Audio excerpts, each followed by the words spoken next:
এখনো বিপদমুক্ত নয় গৌড়বঙ্গ বিশ্ববিদ্যালয়ে ছুরিকে আহত ছাত্রী ও প্রাক্তন ছাত্র অলোক মণ্ডল।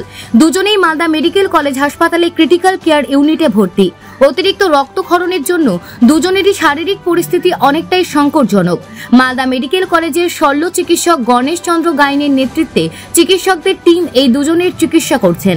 অস্ত্রোপচার সাফল্য হয়েছে বটে, তবে দুজনেই স্মরণালী গভীর ক্ষত হয়েছে। অন্যদিকে এই ঘটনার পর থেকে গৌড়বঙ্গ বিশ্ববিদ্যালয়ের নিরাপত্তা ব্যবস্থা জোরদার করা হয়েছে। সচিত্র পরিচয়পত্র ছাড়া কাউকে বিশ্ববিদ্যালয় ক্যাম্পাসে ঢুকতে দেওয়া হচ্ছে না।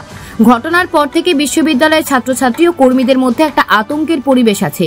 সেই পরিবেশ কাটিয়ে উঠতে চায় নিরাপত্তার জন্য সমস্ত রকম ব্যবস্থা গ্রহণ করা হচ্ছে।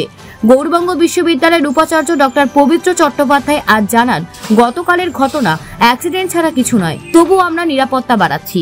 আমরা চেষ্টা করছি এই ধরনের ঘটনা আগামী দিনে না হয়। যথাযথ নজরদারি ব্যবস্থা করা হচ্ছে। ছাত্রছাত্রীরা সমস্যার কথা পরিবার বা শিক্ষকদের বলতে না পারে বন্ধুকে বলার পরামর্শ দেন। যদিও এক বন্ধুকে বলে যদি সমস্যার সমাধান না হয় তবে অন্য বন্ধুকে বলতে হবে।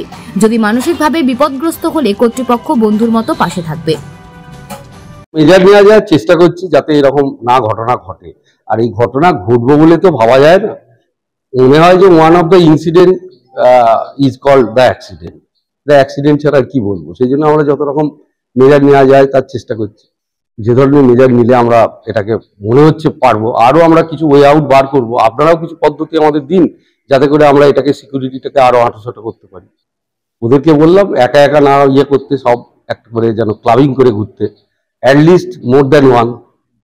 কারণ সেলফ সিকিউরিটি এক। দুই হচ্ছে তাদের যখন কোনো মেন্টাল প্রবলেম হবে কর্তৃপক্ষ বন্ধুর মতো পাশে আছে, অভিভাবকই নয়।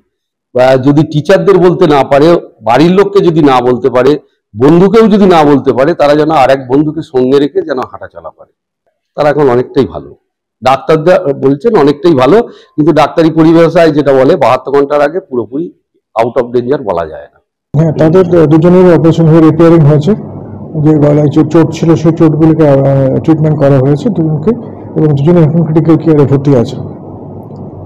আমাদের ইএনটি ডিপার্টমেন্ট সার্জারি ডিপার্টমেন্টের যৌথ টিম বানিয়ে আমরা নেসেসারি সবাই মিলে টিম বানিয়ে বিশেষ করে এটা একটা অপারেশন করা হয়েছে।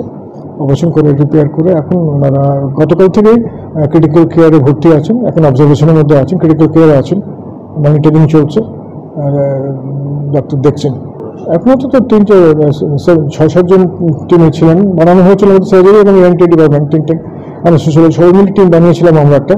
তারা সবাই এখন ক্রিটিক্যাল কেয়ারে ভর্তি আছেন। ক্রিটিক্যাল কেয়ারে ওনারা দেখছেন, ডিপার্টমেন্ট দেখছেন, তারা রেগুলার দেখছেন। এখনও টিম, এই টিমটাই মনিটরিং করছেন। না, ক্ষতটা ছিল, দুজনেরই ক্ষত ছিল এবং এই ক্ষতগুলো রিপেয়ার করা হয়েছে। অনেকটাই ক্ষত ছিল গলায়, রিপেয়ারিং হয়েছে এবং রিপেয়ারিংয়ের পর এখন ওখানে রাখা আছে। না, এখন আমাদের ওখানে প্রায়োরিটি হচ্ছে ওনাদের লাইফ সেভিং। তাদের লাইফ সেভিংটাই হচ্ছে প্রায়োরিটি। তারপরে পরবর্তীকালে আর বাকি চিকিৎসাগুলো হবে। এখন আপাতত এই সাপোর্ট এবং মনিটরিং করাটা ক্রিটিক্যালি আছেন, তো এই ফেজটা কাটাতে হবে। না, ওইগুলো তো ডিটেলসগুলো সার্জারিতে নোট আছে, তো ওগুলো আমি তো আপনার মানে বলতে পারবো না এই মুহূর্তে। ওটা ডিটেলস ওরা দিয়েছে, নোটগুলো সব রেকর্ডে আছে। ওই অনেকটাই ক্ষত ছিল।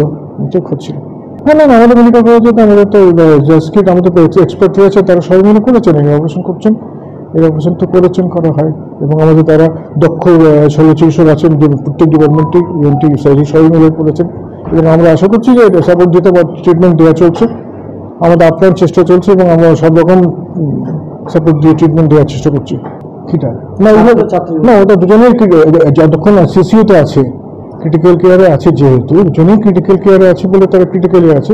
এরপর ইমপ্রুভ করার পর যদি করে তখন সেভাবে ডিসিশন নেওয়া হবে কোথায় রাখা হবে। এখন আপাতত দুজনেই ক্রিটিক্যাল কেয়ারেই আছেন, সিসিউতে আছেন। যা চিকিৎসা করণীয় দেওয়া সব দেওয়া হয়েছে। পাথর ছাড়াই প্রতিকার সম্ভব। মালদার প্রাচীনতম ভৃগু বংশ জ্যোতিষী পণ্ডিত এস শাস্ত্রী। দাম্পত্য সমস্যা, বিবাহে বাধা, ব্যবসায় অবনতি, পরীক্ষায় অকৃতকার্যতা, ভাগ্য গণনা, গোষ্ঠী বিচার, ঠিকুচি গোষ্ঠী এবং মৃত্যু ছাড়া সকল সমস্যার সমাধানের জন্য যোগাযোগ করুন জগদম্বা জ্যোতিষ কেন্দ্র, বিবেকানন্দ স্কুলের পাশে, মালদা।